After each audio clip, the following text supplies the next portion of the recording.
Come on, baby, don't you wanna go?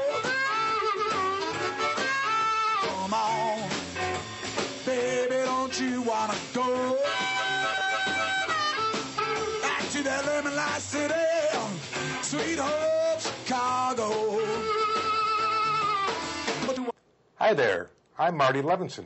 Welcome to the Northtown News Magazine show with the greatest cameraman in the business today, Sonny Hersh, and your host, Avi Meyers.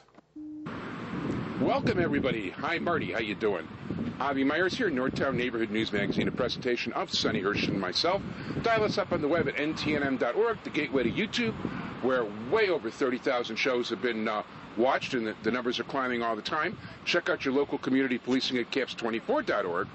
The reason we are standing today in front of Warren Park, where, by the way, my summer CAPS 2412 meetings are going to be, is because there is a proposed senior citizen center that will be going right here. This is not a commonly used play area. This is about the most vacant part of the park. Also, it's an area that's kind of low. A lot of water collects here. So, you know, the idea is that senior citizens are people, too. They're entitled to a space. When I was down at the cable place last time, Alderman Walter Burnett was over there and expressed his absolute shock that people are protesting a senior citizen center. I don't understand it either. You know, and they're comparing this to the Children's Museum in Graham Park. I think it's absurd. I mean, you're talking about an area that's not used. You're talking about an area that's available. It's got to be fairly close. What are you going to do, put senior citizens on the second floor of the field house, make them walk upstairs, be up elevators? I mean, come on, people. Senior citizens are people, too. Don't they deserve a place? Instead of all the agendas that the West Rogers Park Community Organization and Northside Alliance have to get us tons and tons of low-cost rental housing to make our neighborhood a lovely, lovely place to live, how about taking care of our senior citizens? Anyway, we're going back in studio now. We're going to talk to Alderman Bernie Stone about this and many more topics, so stick around. So if our next guest needs no introduction, why am I introducing him when I already introduced him over at Warren Park? Hi, Joe. Chuck J., thanks for bringing the Alderman over. Alderman Stone, how you doing? Good, thank you. So let's talk about the Senior Center. The last time when I was editing the show, I ran into Alderman Burnett, who was astonished, absolutely astonished, that people can be against a senior citizen center. You can, I don't care who you meet, everybody is astonished.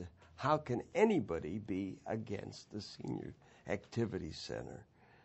Anyone who has got any ability to use his gray matter in his brain cannot understand how anybody could be against a senior citizen center. It's in particular in the particular location where it's at, which is really an addition, as you've seen in your introduction, as you've seen its location, which is really an addition to the field house. And there's nobody there. There's never anybody there. Of course not. It's the one part of the park that just isn't used. You know what? I do have something of a theory. I've been saying, well, actually it's a little more, I've been saying on this show for over a year and a half now, I've been commenting on how some of our ordinary citizens who've organized themselves into groups are some of the meanest. I mean, just so incredibly mean, it's not even funny. Not mean. They're not mean. You know. They're not mean. Well, enlighten me. This is a question of, simple word, politics. It's all politics. You mean you like it, so they have to be against it? That's exactly right. Okay. Well, if I'm in favor of it, they're opposed to it. It cannot possibly be based on any sort of reason or any sort of anything that's based on any comprehensive or idealistic purpose. It can only be based on politics. Yeah, as I talked with Mike Moses on next week's show, these people, the West Rogers Park Community Organization, actually voted in favor of the senior center at Warren Park, and then with the meeting with 90 people where they voted for their bylaws, then come out publicly against it. because you're for it. And I mean, talk about if there's any doubt that these people aren't fascists and creative fascists, because they redefine fascism. And remember, Yeah. they were at the public hearing. They cannot say they did not attend the hearing. They were there. They were explained the only objection they had at the hearing was the driveway. No. That was their only objection. And of course, the driveway to the center was there really for people who may have some sort of a handicap and may need to get there by automobile, or may need to have a wheelchair or an Amigo to get to the front door of the activity center instead of going through the field house. So that's the only objection they had. And frankly, that's no objection. So, I mean, the entire center, including the driveway, is 7,500 square feet, which is an insignificant amount of space. The parking lot is well over 20,000 square feet. Are you going to tell me that the 7,500 square feet deducts from the green space of the park? Warren Park is a 92-acre park. 92 acres. An acre is 44,000 square feet. So you're talking about 1/6 of an acre going for this, with 91 5/6 acres left for the rest of the park. That's correct. Lovely, lovely people. By the way, one of their members actually called me up on the phone and met with me at the house a week ago Friday. And we're talking about the DePaul professor extraordinaire who brings so much credit on DePaul University, Hugh Devlin himself. And I didn't know he was a. I didn't know he was a professor. I thought he was a professor, isn't he? Isn't that how he bills himself? I didn't know. Oh, I'm sorry. I'm giving you. I'm sorry. I don't know what you do for a living. I apologize. I thought he was a professor. If he's a professor, I hate to tell you that he's been almost physically thrown out of a meeting of the Commerce Business Development Commission. He's been almost physically thrown out of the zoning committee, and not by me, incidentally, not by me in either case, but by the chairs of both of those commissions. And he's been warned on numerous occasions by other. He's certainly not bringing credit on any university if he's a professor. Well, he didn't like things like when I call the West Rogers Park. Well, by the way, the one thing I will say, because if you remember, I used to always refer to the Northtown Community Council as the Northtown Communist Council. Oops, pardon me.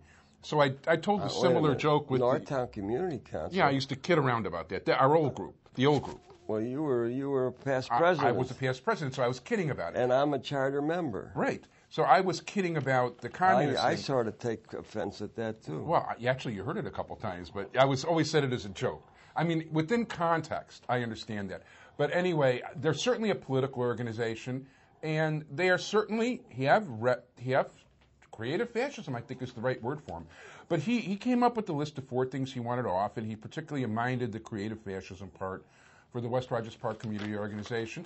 And you know what? I offered him the opportunity to please, I said, I offered him, would you like to come on the air? I invited him today to come on the air and discuss it. And he refused. Well, that figures. And by the way, I also offered to Zach Schiffman and to Sharda Thapa, the only non-white person in that group is their official president, and to come on the air and talk about their organization. And, of course, during May, it was like May's a very busy month. Try us again. So I'm still waiting for the response this time. I also didn't get any response from the Northside Alliance, whatever which is an Albany Park group, not a West Rogers Park group. They are registered in Albany Park, and they have an Albany Park office, an Albany Park phone number, and so forth. Yeah, and the website is directly. And I don't know why they're a Northside Alliance. They're an Albany Park group. No question about it. And the low rent editor of the community paper referred to Emily Burns, who has been invited on the show also, by the way. Who's Emily Burns? She works for the Albany Park organization. She works for the Albany Park organization that they really are, and she's listed as a Northside Alliance organizer. Mm-hmm. But her office is in the Albany Park thing. Her phone number's in the Albany Park thing. Why not? And their topic is, if you look at their website, they have two topics. One is they want to increase the amount of low-cost rentals in the neighborhood. They want more low-cost rental housing, and they're real big on the whole immigration issue. I suppose I suppose they can do that. After all, the Northside newspaper it comes out of Oak Park and has a reporter who works out of Oak Park. I suppose they can be a Northside Alliance and come out of Albany Park. Why not? Yeah, Incidentally, I refuse to talk to anybody from the Northside newspaper too. By the way, I don't blame you because they're not. First of all, they don't get anything right. Well, not only don't they get it right, they misquote everybody they speak to. Yeah, the Lorraine and that he/she that they hired. I refuse to speak to anybody from that newspaper. They have constantly misquoted me. In the last issue, they misquoted members of the various departments and got everything wrong, except, of course, when they quote people who criticize me. Well, they talk about the rising rate of crime and which is wrong, of course. Of course, it's not. And as a matter of fact, we talked to the police commander, we talked to the people in neighborhood relations, and crime is actually there's no such thing as nothing is good, but it's actually down. It's the second largest drop of any of the 25 districts in the city is in our neighborhood right now. Yeah. But you know what? The mere fact that these people always refer to the area as the 50th Ward. They don't talk about West Rogers Park. They don't talk about Westridge. They talk about the 50th Ward, which is also because part of it's Peterson. Political. Exactly, and that's my point. These people, the guy who ran their meeting, and I wasn't there, and I'm not interested in going there because these people don't even return my phone calls when I invite them on the air, and I've had no dealings with them, so they're hiding stuff. No, wait. No. That was my former candidate. That was the candidate who ran against me. That was her campaign manager. Right. I mean, so it's political. Absolutely. There's no question of that. Absolutely. And what's more, because apparently the West Rogers Park Creative Fascist Organization, who thought that they were that opponent's main group, they scheduled their meeting at the same time as the West Rogers Park Community Organization's meeting, which was also the same time as the 2412 CAPS meeting. So everybody's trying to ace out everybody else at the expense of things like CAPS. Well, that's to be figured. Well, mean. I think mean is a good word, but that's okay. We can agree to disagree on that. Okay. So, just out of curiosity, because you did come from City Council today, and there were a few votes today. Oh yeah. I don't know the results of any of them. Well, what votes would you like to know? Well, first, just for curiosity's sake, I'd like to know about the Children's Museum in Grant Park. Children's Museum in Grant Park was passed by a vote of 33 to 16. After 3 hours of debate, I predicted 32 votes. I said it would be overwhelming, and I predicted 32 aye votes. There were 33. There would have been 34, but Carrie Austin was missing. She would have voted for it also. Okay. So I was one vote off, and if Carrie had been there, I had been 2 votes off. But it was still overwhelming. They had predicted a very close vote. Well, I don't think 33 to 16 is a close vote. No, it's not a close vote. It's more than a 2 to 1. You could override a veto on a vote like that. But in any event, there is certainly an excellent debate, but it was, as I say, an overwhelming vote in favor of it. And there is one suit pending already, which is against the Plan Commission, which I'm a member of the Plan Commission, so I'm a party defendant in that suit. but that's based on a technicality, and that's a question of notice. And I had nothing to do with notice. Notice is a question of the museum's attorneys. So I'm sure there'll be another suit yet on it. The question of the lawsuits will be determined by the courts. I'm just happy to see that it passed. The real problem on the whole museum discussion is the very fact that the general public has been, in fact, brainwashed and really doesn't understand the whole issue. They've been told that this is a land grab. They've been told that it'll obscure the view of the lake, which is absolutely untrue. They've been told it'll block the view, and they've been told that it will change the entire aspect of the park. Everything they've been told is incorrect. Number one, the park will be greener. The park will not be obscured. The view will be better than before. It'll be greener than before. The horrible field house will be gone. There'll be a new field house. Everything they've been told is wrong. The museum will have great views. The only thing that was in question was the people who live close by and the fact that children will be in the neighborhood. And they didn't want children in the neighborhood. What's downtown? Well, it's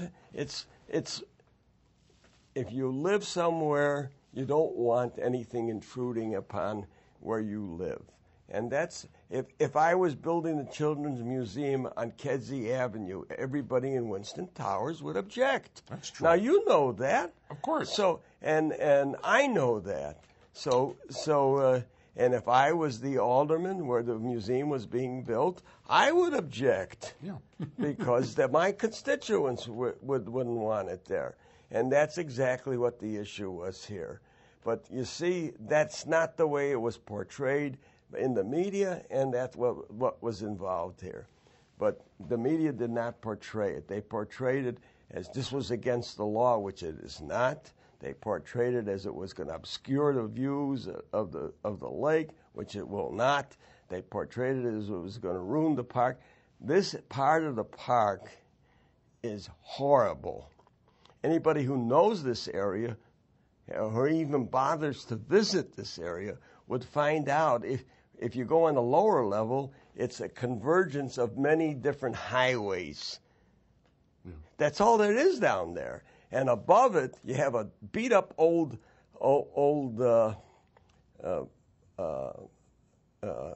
field house. Then it's the entrance to a rotting old parking garage. And that's the old rotted parking garage, the decaying old concrete, is where the Children's Museum is going.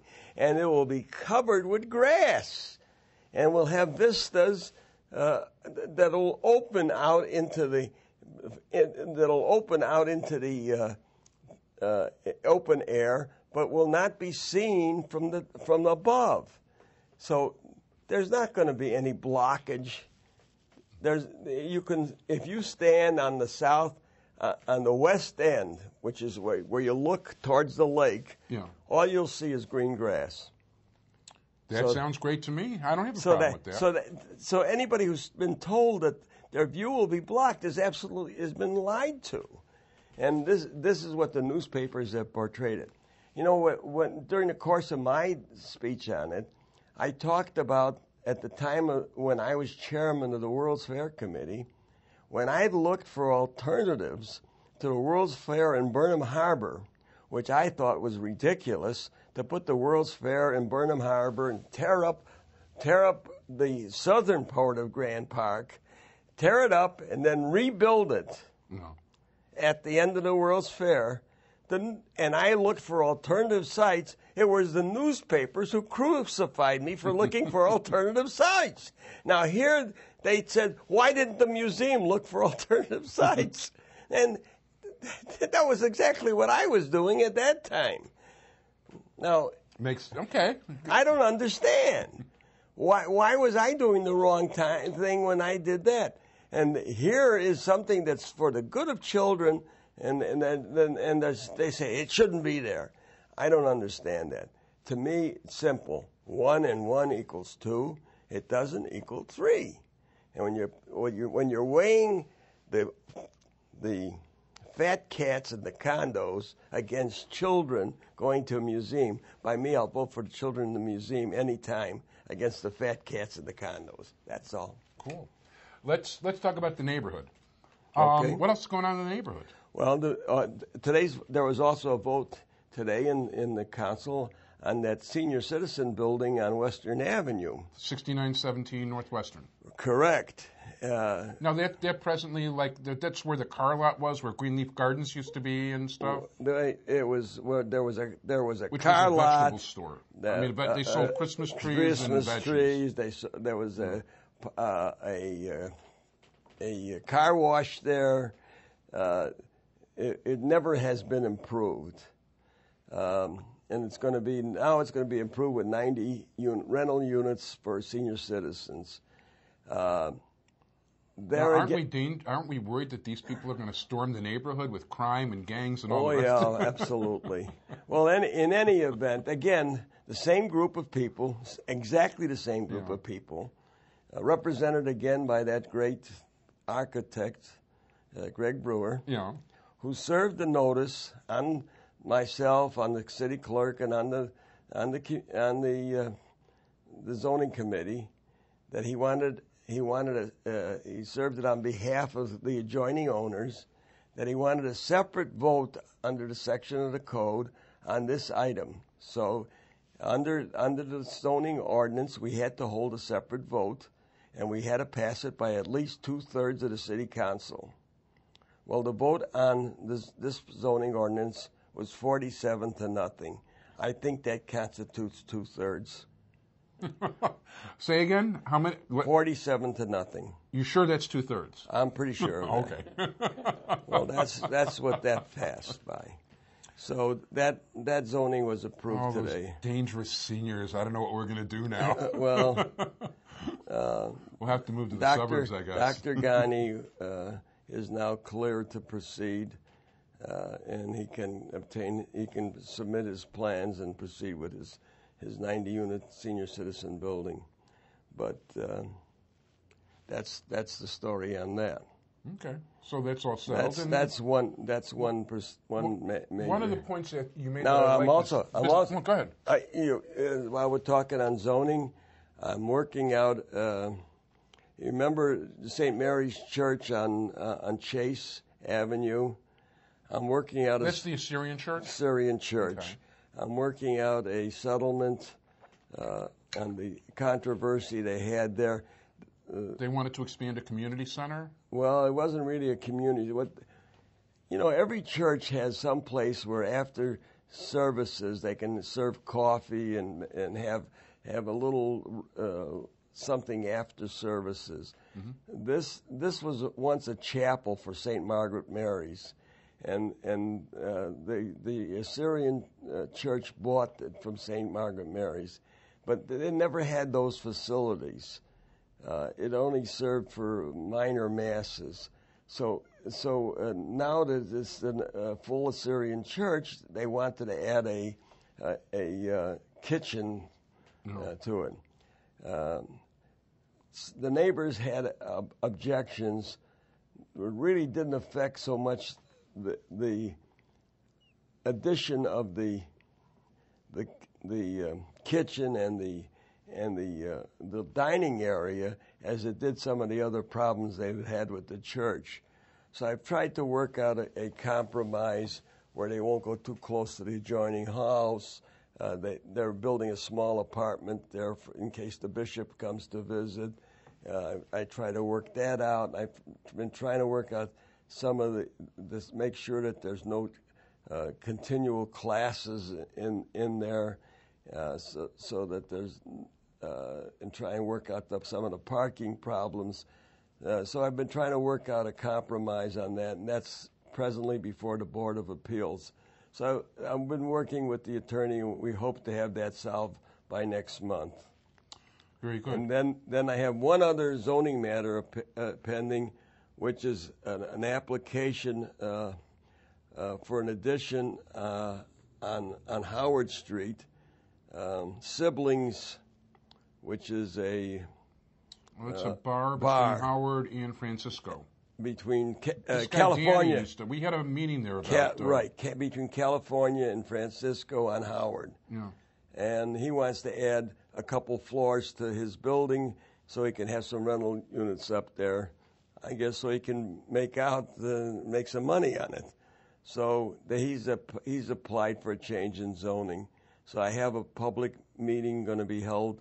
Actually, I don't know what night this is going to go on TV, but the night we're taping this, it's going to be the following night. There's going to be a public meeting. So this will have happened a couple of 3 weeks ago. Right. So, and then that matter will probably come up again. This is June. That matter will probably come up in July. Very good. And anything new with the parking garage at Devon and Rockwell? That is going on trial on June 23rd, and that by the time this airs, that trial should be completed. And hopefully, it'll be decided in favor of the contractor, and the garage will be started by the time this goes on the air. Very good. That would be. I know the businessmen are absolutely crying out for extra parking spaces for their businesses. It's to the extent that I had to temporarily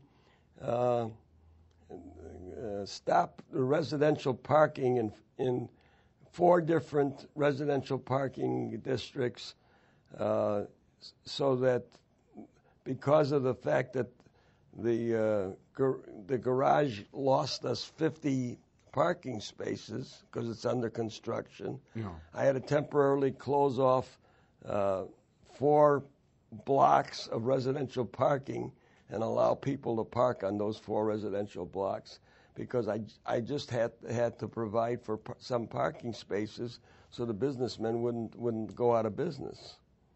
It's a definite problem, and I feel bad for those guys, and I hope they're able to succeed. We've got about a minute and a half. You ask me any question you want. Is there any other proposed things going on? Is somebody else got any big proposals? Somebody looking at a property? Are there more vacant buildings around? Yeah. Walgreens, excuse me. Walgreens is proposing to close their store on Granville and Western, and build where the across the street where the Monsoon Plaza? Or? No, on the southwest corner of Western and Granville, where the dealership is built. They're going to take up about half a block over there and build a new Walgreens with a drive-up window. And it's like more of a superstore type It'll thing. Be a bigger Walgreens, and with its own parking, because in the plaza where they're at, they have no parking. It's a smaller store. And this way, we'll have a much bigger Walgreens at the south end of the ward. That sounds good. In this case, it's time to start wrapping up. I want to thank my entire technical crew, Sonny Hersh, as well as Alderman Bernard Stone, Alderman of the 50th Ward, and I'm not going to go through all the titles because you know them better than me. And also delegate to the Democratic Convention. That's correct. That's one of the new ones. And that'll be a fun convention because there's no fight. Yeah, anything doing with the Olympics at all, real quick, or for this neighborhood? No, of course we've been selected as one of the 4 finalists. No, that's true. I want to thank Sonny Hersh very much, and want to hope you all check us up on the web at www.ntnm.org. Thanks, Joe Chuck J, for bringing the Alderman. I'm your host, Davey Meyers. Caps24.org. Show up at the meetings. Forget about these blogs. The blogs are black. all the way. If some of them were true, they'd be interesting. Well, they're interesting, they're just not true. Thanks, everybody. Bye-bye. Thanks, Avi.